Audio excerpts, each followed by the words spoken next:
2017. It's Thursday. We've been doing live interviews all week long with speakers and thought leaders and folks that are here attending the conference. And right now, I'm very excited because Esther Derby's here. Thanks for coming. Thank you for asking me. It's a pleasure.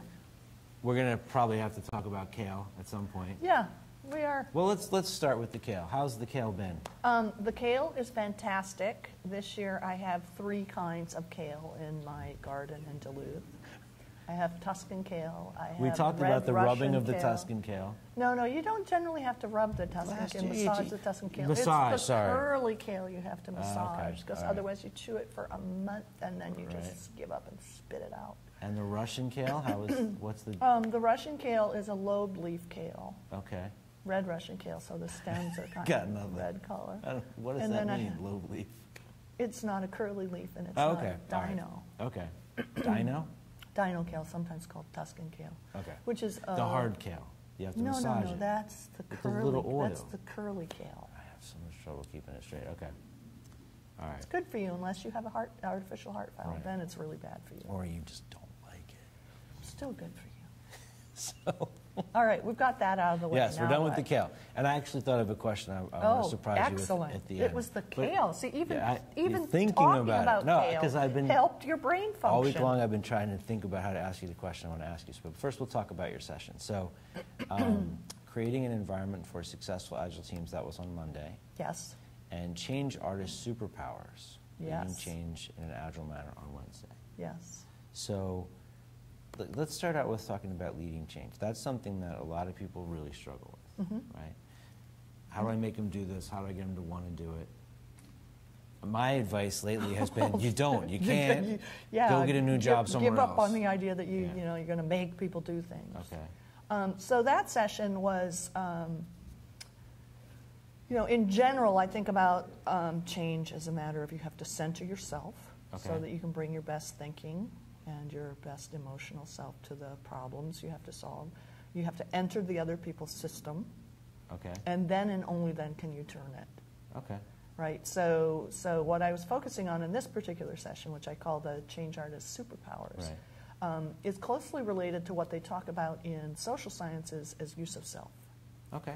So you can have a big old stack of professional skills and models and knowledge and expertise, but how you bring your personality itself and your personal characteristics to bear, how you show up, has a big impact on how effective you are. Okay. Despite your big old stack of professional skills. Yeah. So this was really about what are a handful of the important traits that you can practice and cultivate in yourself that will enhance your ability to bring change to organizations. Okay.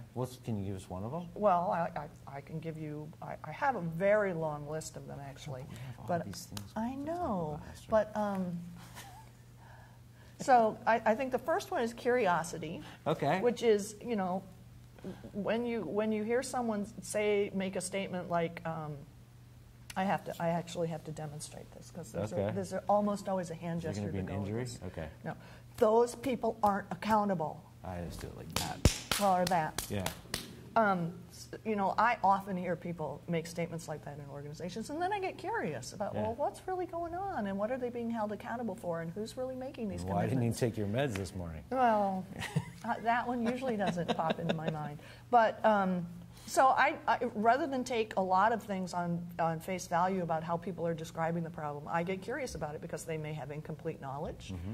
They are characterizing it from a particular mental model out of which they have not yet been able to solve it. Yeah. So I start probing those things. What are their patterns of thinking? What's actually happening? Yeah. What's holding the pattern in place? Okay. So that's curiosity is one of the change artist superpowers. Okay. Empathy. Yeah, big deal. It's a huge deal because if you are willing to say, you don't have to fix people's emotions, you don't have to make them feel better or have the same, but if you can say, this is valid, I mean, I can see how you feel this way. You do have to understand their point of view if you want to be able to create change. Absolutely, and I think there's 3 kinds of empathy. There's emotional empathy, which is what people usually think about. Right. There's cognitive empathy, which is how do they think about things. and point of view empathy, which is, I can see how it looks from your standpoint. That's pretty cool. I've not heard it broken down that way before. Okay. Yeah, so extending empathy is free. Yeah. But it makes a huge difference in change. You know, when people feel listened to, they are more likely to. But if I'm holding on to my thing and I'm super angry about the other person's point of view, it's not free to let go of that and to go, you know, get on the other side of the table from it. That's where centering Yeah. comes in. Okay. You have to center yourself and consider, you know, your own needs, the other people's needs, and the needs of the context. Okay. Right. And then make the choice you know, to so step if you're outside already coming at it from a place of anger, then you know maybe you need to reassess that. Okay. And there are legitimate reasons to be angry. You know, Yeah. I'm not saying nobody should ever be angry. There are many things that make me angry. Like kale makes me angry. Well, I'm glad that you love it so much. I think it's wonderful. Well, it brings you joy. It brings my wife joy. It brings I am a lot eating of the Tim. kale, Tim so loves you don't the kale, have to. and I'm grateful. If you could eat the rest of the mushrooms, that would be really cool. Mushrooms and chard are good. So, what about creating an environment for successful Agile teams? Well, Kurt Lewin, who is an organizational psychologist, captured a great deal of wisdom about organizations in a simple equation, which is behavior is a function of the person and the environment. Okay. Or, in the case of teams, the persons and the environment. Okay. And we put a lot of effort in most organizations into hiring people. Yeah. And we want smart people, we want people with these skills, we want all these. But if you put them into a crappy environment, right, they're only going to be, you've been there? Oh, or you've been in a crappy environment. Well, they tell you it's one way and you get there and you're like, and wait, it's completely what different, the hell? right? Yeah. So there's a lot of focus on the people, but not so much on the environment. Okay. So what we did in that session was gathered our own data. So I had people do a little timeline of their experience as a team member. Yeah. And then we looked at that data through a model that comes out of Richard Hackman's research about the environmental conditions that support collaborative teamwork and effective teamwork. Okay. And we looked at how you can adjust those things that are all environmental to make it more likely that a team's going to be effective. You can't guarantee it 100%, but you can make it much more. Is it things like, I think I know what the answer is going to be, but I just want to check in on this. We want a collaborative, we're going to have one big room, everyone's going to sit together. Well, that's one aspect of it. Does it have to be that way, or can there No, be people who don't want that, who don't thrive in well, that? the environment contains much more than the office space. Okay. So when I think about the conducive environment, I think about, is it a real team? Okay. So they are mutually accountable for a goal. They have complementary skills. They support each other. They support each other. They have a compelling goal. They know they can articulate what problem are we solving or what benefit are we creating for what group of people. Yeah. They have information about how their work fits into the big picture. Okay. They have material support, so they have the machines and the equipment and the software and the office space they need. Okay. They have access to outside expertise because you never have the perfect set of skills on a team. And finally, they have feedback loops, including a connection to the organization. So there is someone who's waiting eagerly for their work, and they have those feedback loops that help them self-correct and steer. Okay. So you're going to need all those things. You need all of those things. That's great. And, you know, we did a little analysis in our workshop so people could look at, get a better sense of it. Where is my team? Are we on a 5 out of 5 on this, or are we at a 1? And there were some really interesting insights people had. And did they get some kind of thing they could do to figure out how to tune it up? Yeah. I mean, we didn't go into detail about it, but you know, people definitely left with an idea about we don't have a goal together. We're 5 people who get along really well and go out for drinks once in a while, but we don't have a shared goal. Okay. So and I heard stories from many people about what they thought they might do when they get back to work. So I was looking at my notepad because I want to ask you about this other thing, and it's got a really long title, and then I want to ask you my surprise question. The surprise question. Clarity, is it about rhubarb? No, it's actually about the book that I would say you're most famous for. Clarity, conditions, and constraints in organizational domains. Yeah.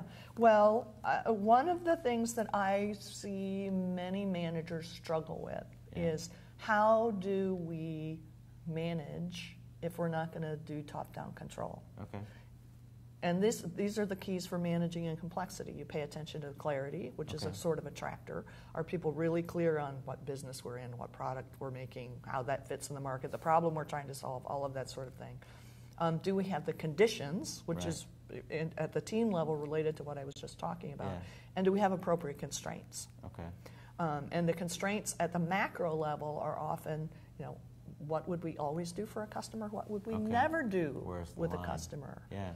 How do we treat employees? What do we always do? What would we never do? Is that something you can define up front? I mean, it seems like you would figure that line out after you fell over it. I think it's helpful to come up with some heuristics that will guide actions and interactions and decision making across a broad array of situations.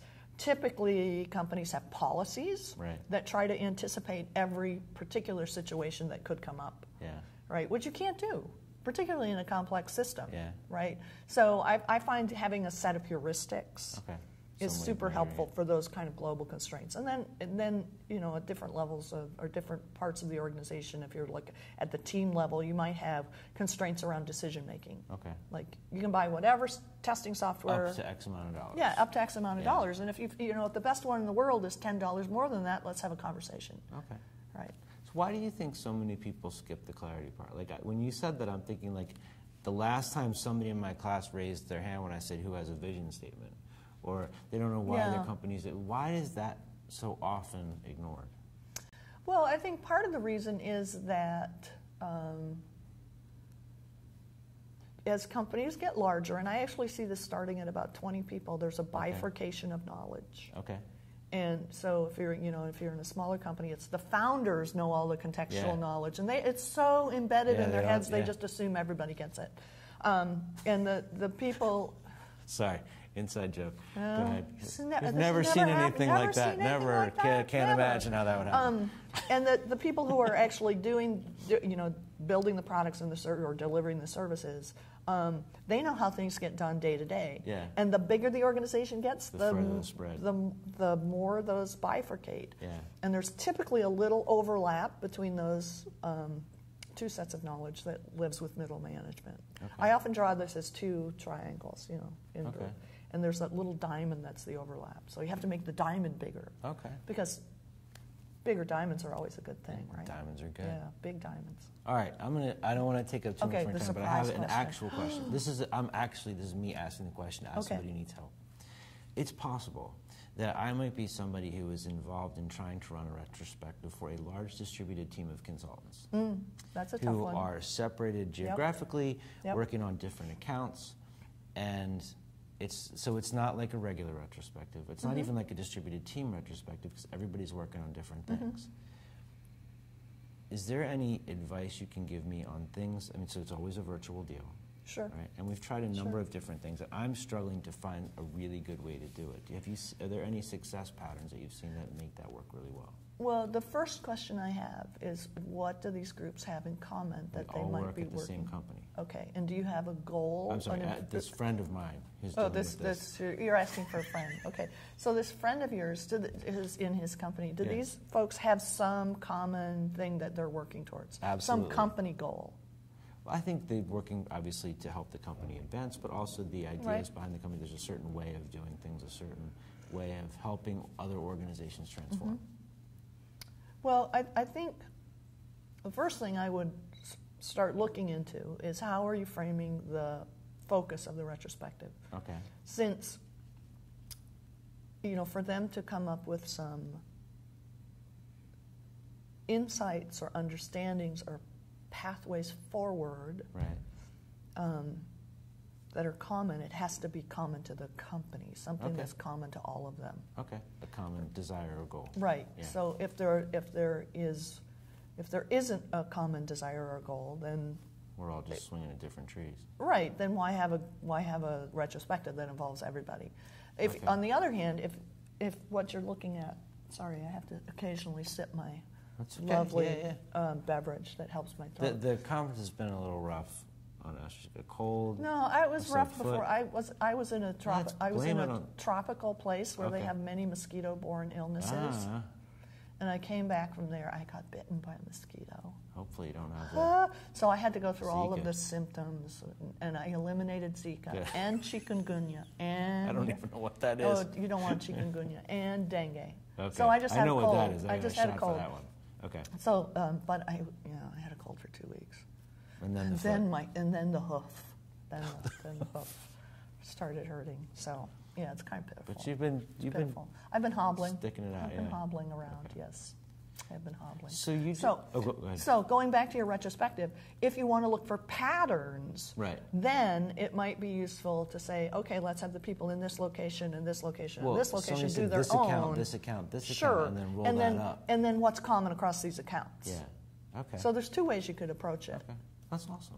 Yeah. I appreciate you putting up with my surprise coaching question. I No, totally no forgot problem. to tell you ahead I of think time. about these things a lot. Cool. So if people want to find you, estherderby.com. Yes. Just And- remember to put the H in Esther, E-S-T-H-E-R. Otherwise, it is an acid molecule and an alcohol molecule. We don't want to do that. Well, some people say that describes my college career, but that's not accurate. All right. Never did acid. I am not going anywhere near that. Obviously, the books, right? Yeah. Especially retrospectives. I tell everyone. Yeah. Well, actually, I've been talking to people about. I have a whole bunch of essays about retrospectives that I've written do new books? since that came out, and I think I should probably gather them up into a book. I think you should too. And I should finish the other 2 books I'm working on. Well, yeah. Yeah, I think I should. Maybe you could find I'm good somebody at who can help starting. you learn about a process that would help you get work done in short work cycles. Really? All right, There's a PMI booth downstairs that can help you. that was cruel. That No, was I'm very joking. cruel. I kid because I love. I'm very proud to be a member of PMI and proud to be a PMP. So this was great. I hope you feel better. Well, thank you. But thank you for coming. I'm going to go to urgent care on my way home from the airport. I think that's probably a good idea. But take care of yourself. Yeah, I will. Thank you. Thank you for this watching. All the rest of the day, we're going to be doing interviews here live from Agile 2017.